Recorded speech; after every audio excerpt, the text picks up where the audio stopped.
Children. Okay, thank you. நிறைய பேர் பெரியதா சொல்றீங்க. பெரிய பெரிய 50 வருஷம் படிச்ச சைக்காலஜிஸ்டுக்கே குழந்தைகளை பத்தி தெரியாதுன்னு சொல்றாங்க. குழந்தைகளை பத்தி தெரியறதுக்கு ரொம்ப நிறைய விஷயங்கள் இருக்கு. ஒரு மனிதன் நல்ல மனிதன் அப்படின்னு யாரை சொல்லலாம்? எந்த ஊர் நல்ல ஊருன்னு சொல்லலாம்?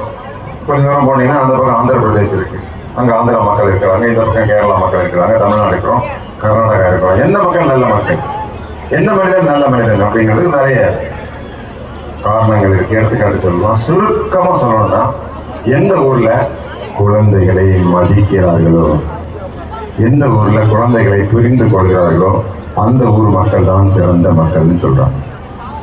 Finland, Europe, America, Australia, New Zealand, இங்கெல்லாம் குழந்தைகளுக்கு ரொம்ப மரியாதை கொடுக்கறதா சொல்றாங்க. அவங்களுடைய உணர்ச்சிகளுக்கு நிறைய மரியாதை கொடுக்கறதா சொல்றாங்க.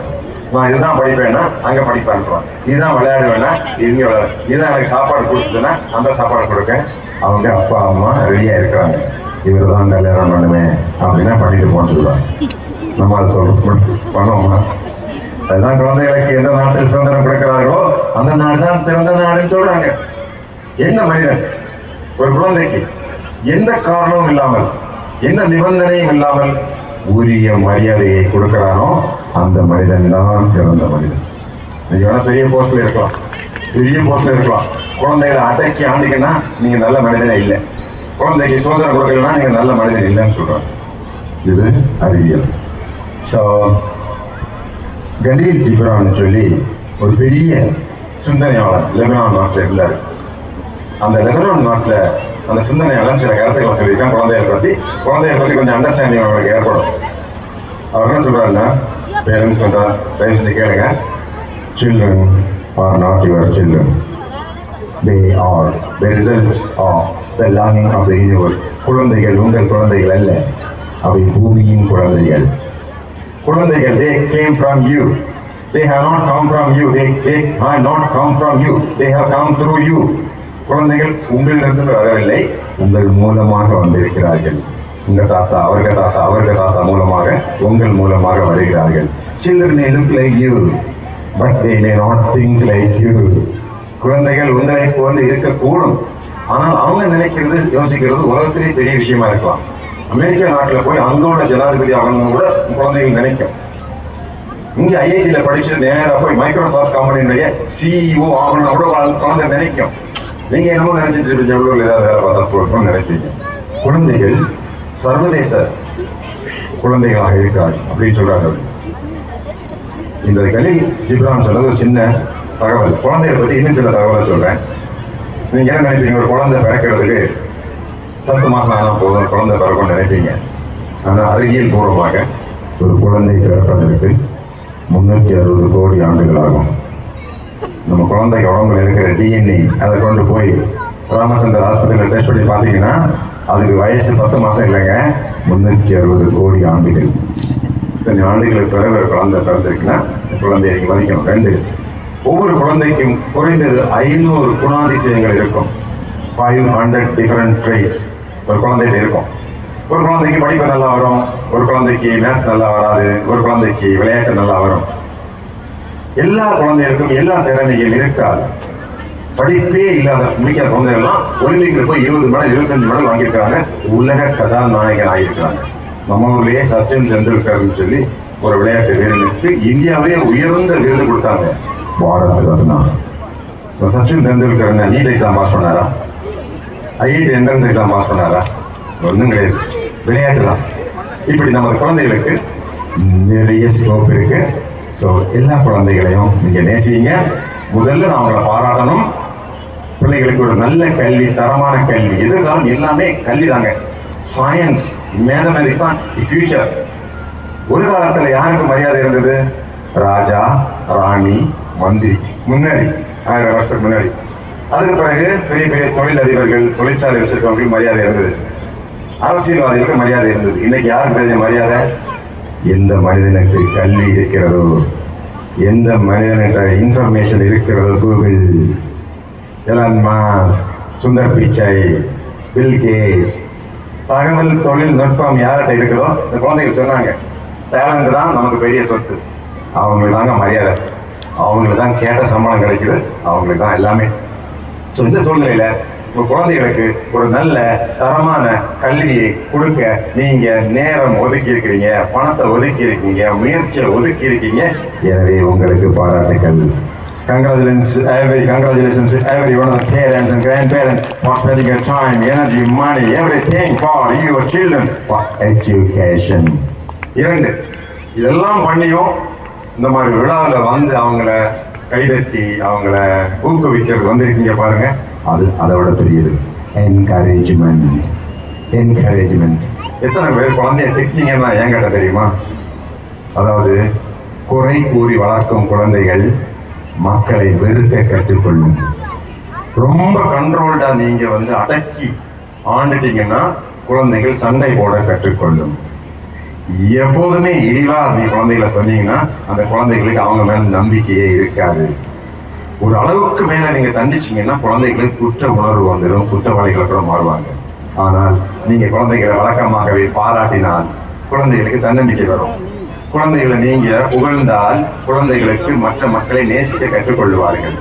குழந்தைகளை நீங்க ஊக்குவிச்சீங்கன்னா அவங்களுக்கு சாதனை படைக்க வேண்டும் என்று வெறி ஏற்படும்.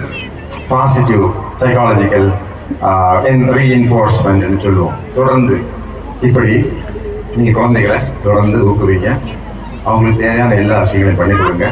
உலகத்தில் பெரிய பெரிய வாய்ப்புகள் வந்தாச்சு, பெரிய பெரிய கல்லூரிகள் நம்ம ஊரில் வந்தாச்சு. IIT, IIM, national institute of law, இது போன்ற பெரிய இடங்களை படிக்கணும். இப்போ ஃபர்ஸ்ட் மார்க் எடுத்த குழந்தைய கேட்டேன், என்ன படிக்க போறீங்க? நீட் எக்ஸாம் படிக்க போறேன். 1,00,000 சீட் இருக்குங்க. NEET exam 1,00,000 medical college seat இருக்கு. 23 IIT இருக்கு, இந்தியன் இன்ஸ்டியூட் ஆஃப் டெக்னாலஜி. சென்னையில் இருக்கு, இந்தியன் இன்ஸ்டியூட் ஆஃப் மெட்ராஸ். அங்கே படித்து போன வருஷம் பாஸ் பண்ண பையனுக்கு 4 கோடி ரூபாய் சம்பளம். IIM, Indian institute of management, Bengaluru. உங்கள் பிள்ளைங்க படிக்க வைங்க, வெளியே வந்தாங்கன்னா குறைஞ்சது 2 கோடி ரூபாய் சம்பளம். நிறைய வாய்ப்பு இருக்கு. ஆனால் இந்த குழந்தைகள் பெரிய சாதனை படைக்கணும்னா உங்கள்கிட்ட ஒரு சின்ன ரிக்வெஸ்ட். உங்கள் வீட்டில் பெரும்பாலும் குழந்தைகள் பள்ளிக்கூடத்தை விட நிறைய நேரம் வீட்டில் தான் செலவு பண்ணுவாங்க. பள்ளிக்கூடத்தில் 700 மணி நேரம் தான் குழந்தை இருக்கும். உங்கள் வீட்டில் 8000 மணி நேரம் இருக்கும். ஆசிரியரை விட பெரிய பொறுப்பு உங்களுக்கு இருக்கு. வீடு கல்வி கற்க வசதியான சூழ்நிலை உள்ள இடமாக நீங்கள் மாற்ற வேண்டும். முக்கியமாக டெலிவிஷன் ஆஃப் பண்ணணும். டெலிவிஷனை நிறைய நேரம் திறந்து வைக்கக்கூடாது. நிறைய நேரம் சத்தம் போட்டு பேசக்கூடாது, படிக்க முடியாது. நான் கூட பல ஊருக்கு போயிட்டு வந்திருக்கேன், ஒரே லவுட் ஸ்பீக்கர் சத்தம். இந்த பக்கம் ஒரு லவுட் ஸ்பீக்கர், அந்த பக்கம் லவுட் ஸ்பீக்கர். படிக்கவே முடியல இன்னைக்கு சமுதாயத்தில், பெரிய குறையா இருக்கு. இன்னொரு 50 ஆண்டுகள் கழிச்சு தமிழ்நாட்டில் லவுட் ஸ்பீக்கர் இருக்கக்கூடாது. டெலிவிஷனை சத்தமாக வைக்கிறது, லவுட் ஸ்பீக்கர் சத்தம், நீங்கள் உங்களுக்குள்ள பேசிட்டு இருக்கிறது, இதெல்லாம் குறைக்கணும். 1, 2 ப்ளீஸ். நான் வந்து IAS படிக்கிற பிள்ளைகளுக்காக 25 வருஷம் ட்ரைனிங் கொடுத்துருக்கேன். சொன்னாங்க 350 IAS அதிகாரிகளை உருவாக்கக்கூடிய பணியில் ஈடுபட்டிருந்தேன். நியூஸ் பேப்பர் வாசிக்க வேண்டும். IAS பாஸ் பண்ணணும்னா நியூஸ் பேப்பர் வாசிக்கணும், எழுத கற்றுக்கணும். நீங்கள் வீட்டில் தயவு செஞ்சு நாளைக்கு காலையில் ஒரு இங்கிலீஷ் நியூஸ் பேப்பர், ஒரு தமிழ் நியூஸ் பேப்பர் வாங்கி போடுங்க. குழந்தைகள் உலகத்தில் என்ன நடக்குது, அமெரிக்காவுக்கும் இந்தியாவுக்கும் தொழில் உறவு எப்படி இருக்கு, ஐரோப்பாவுக்கும் இந்தியாவுக்கும் ஒரு ஃப்ரீ ட்ரேட் அக்ரிமெண்ட் போன வாரம் ஆரம்பிச்சாங்களே, அதோடைய முக்கியத்துவம் என்ன? இப்போ ஈரானில் வாரம் நடந்துட்டு இருக்கு, என்ன பிரச்சனை? ரஷ்யாவுக்கும் உக்ரைனுக்கு என்ன ப்ராப்ளம்? ஸ்ரீலங்காவில் என்ன நடந்தது? பங்களாதேஷில் என்ன நடந்தது? நமக்கும் சைனாவுக்கும் என்ன உறவு? இது குழந்தைகளுக்கு தெரியணுங்க. எல்லாத்துக்கும் மேலே உங்களுக்கு தெரியணும். நீங்களும் வாசிக்கணும். செய்தித்தாள் தினமும் அப்பாவும் அம்மாவும் குழந்தைகளும் கண்டிப்பாக படிக்கணும். இது நீங்கள் கண்டிப்பாக செய்ய வேண்டிய ஒரு செயல், ரீடிங் ஹேபிட். அப்பாவும் அம்மாவுக்கும் இதில் நிறைய பொறுப்பு இருக்குது. பிள்ளை மட்டும் படித்தா போதாது, கூட நீங்கள் படிங்க. 2 மாதத்துக்கு முன்னாடி சென்னையிலேருந்து ஒரு பொண்ணுக்கு MBBS அட்மிஷன் கிடச்சி நாகப்பட்டினத்துக்கு போயிட்டு இருக்காங்க. Samyuktha first year MBBS. அந்த அம்மா போகும்போது கூடவே பெத்த அம்மாவும் கூட போகிறாங்க. அவங்க எல்லா சர்டிஃபிகேட் எடுத்துகிட்டு போகிறாங்க. பொண்ணுங்க சர்டிஃபிகேட்டும் அம்மா சர்டிஃபிகேட்டும். ஏன் தெரியுமா? அந்த பொண்ணு ஃபர்ஸ்ட் இயர் ஜாயின் பண்ணும்போது பொண்ணுடைய அம்மாவும் சேர்ந்து ஃபர்ஸ்ட் இயர் ஜாயின் பண்ணுறாங்க. அமிர்தவல்லி சின்ன வயதோட ஆசை டாக்டர் ஆகணும், ஆக முடியல, திருமணம் பண்ணி வச்சுட்டாங்க. குழந்தைகள் படிக்கும்போது கூடவே படிக்கிறாங்க. கூடவே படிச்சுட்டு அந்த பொண்ணை மாதிரியே நீட் எக்ஸாம் எழுதி அந்த பொண்ணை விட 2 மார்க் எக்ஸ்ட்ரா வாங்கியிருக்காங்க அம்மா. உங்களால் முடியாதா? வீட்டை ஒரு வாசக சாலையாக, ஒரு பல்கலைக்கழகமாக மாற்றுங்க. பேச்ச குறையுங்க. 1 மணி நேரம் தயவு செஞ்சு எல்லாருமே உடற்பயிற்சி பண்ணுங்க. இந்தியா தான் உலகத்திலே பெரிய நாடு. இன்னைக்கு நமக்கு ஒலிம்பிக்கில் எந்த மெடலும் கிடைக்கிறது இல்லை. வெளிநாட்டுக்காரங்கெல்லாம் நல்லா சாப்பிட்டு நான் வெஜிடேரியன்லாம் சாப்பிட்டு நல்லா ஸ்ட்ராங்காக வச்சுருக்காங்க உடம்ப. குழந்தைகள் ரொம்ப ஸ்ட்ராங்காக இருக்குது. நம்ம பிள்ளைகள் பார்த்தீங்கன்னா ஸ்ட்ராங்காகவே இல்லை. அப்பா அம்மா வந்து சொல்கிறாங்களாம் பிரின்சிபல் அசோக்கிட்ட, எங்கள் பிள்ளைய விளையாட வைக்காதீங்க, அவன் கொத்தமல்லி செடி கஷ்டப்படுத்தாதீங்க, நான் ரொம்ப கஷ்டப்பட்டுட்டேன். அவன் கத்தையோட வர்றாங்க துப்பாக்கியோட, நம்ம பிள்ளைகளை சண்டை போடணும். கம்ப்யூட்டர் துப்பாக்கி சண்டை இல்லை, கம்ப்யூட்டர் சண்டை. நமது பிள்ளைகள் உடல் அளவில் மனநலவில் உறுதியாக இருந்தால் தான் இன்னைக்கு நீங்கள் ஜப்பான் நாட்டு மக்களோட, சீனா மக்களோட, அமெரிக்க மக்களோட நம்ம பிள்ளைகள் போட்டி போட முடியும். ஸ்ட்ரென்த் வேணும் குழந்தைகளுக்கு, ஹெல்த் வேணும், உங்களுக்கு வேணும். அதுக்கு எல்லா டாக்டர்களும் சொல்கிறாங்க 1 மணி நேரம் சேர்ந்து உடற்பயிற்சி பண்ணுங்க. இதுபோல வீட்டை ஒரு ஆய்வு கூடமாக, ஒரு உடற்பயிற்சி கூடமாக, ஒரு வாசக சாலையாக மாற்றுங்க. பிள்ளைகள், நம்ம பிள்ளைகள் நிறைய சாதிப்பாங்க. பிள்ளைகள் கேள்வி கேட்பாங்க. பிறந்த போது 1 வருஷம் 2 வருஷம் ஆன குழந்தை 500 கேள்வி கேட்குமா நாளைக்கு? பள்ளிக்கூடத்தில் போன பிறகு, காலேஜில் போன பிறகு கேள்வி கேட்க மாட்டேங்கிறாங்க. கேள்வி கேட்டாலே அடி ஆகுது. இதெல்லாம் சாப்பிட, இதெல்லாம் கேட்கக்கூடாது அப்படின்னு சொல்கிறாங்க. கல்லூரியுடைய பெரிய நோக்கம் கிரியேட்டிவிட்டி. இன்னைக்கெல்லாம் எதிர்காலத்தை அடுத்து நான் எழுதி வச்சுக்கோங்க, அடுத்த 100 வருஷம் எந்த குழந்தைகளுக்கு சிந்திக்கும் திறன் இருக்குதோ, கேள்வி கேட்கும் திறன் இருக்குதோ, படைக்கும் திறன் இருக்கிறதோ அவங்களுக்கு மட்டும்தான் வேலை கிடைக்கும். ஆர்டிஃபிஷியல் இன்டெலிஜென்ஸ் படைக்கும் திறன் இல்லாதவங்களுக்கு வேலையே கிடையாது. அந்த மாதிரி சூழ்நிலை வரப்போகுது. குழந்தைகள் சுதந்திரமாக திங்க் பண்ண வைங்க, தாராளமாக செஞ்சுவீங்க. நமது பிள்ளைகள் பெரிய சாதனைகளை படைப்பார்கள்.